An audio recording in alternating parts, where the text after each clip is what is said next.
భూమా అఖిలప్రియారెడ్డి అనే నేను శాసనసభ సభ్యురాలుగా ఎన్నికైనందున శాసనం ద్వారా నిర్మితమైన భారత రాజ్యాంగం పట్ల నిజమైన విశ్వాసం విధేయత చూపుతానని, భారతదేశ సార్వభౌమాధికారాన్ని సమగ్రతను కాపాడుతానని, నేను స్వీకరించబోయే కర్తవ్యాన్ని శ్రద్ధశక్తులతో నిర్వహిస్తానని దైవసాక్షిగా ప్రమాణం చేస్తున్నాను.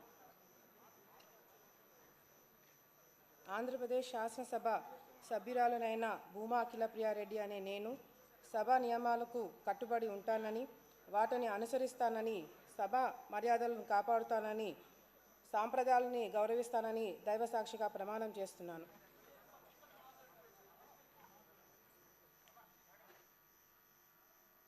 శ్రీమతి చరితారెడ్డి గౌరు.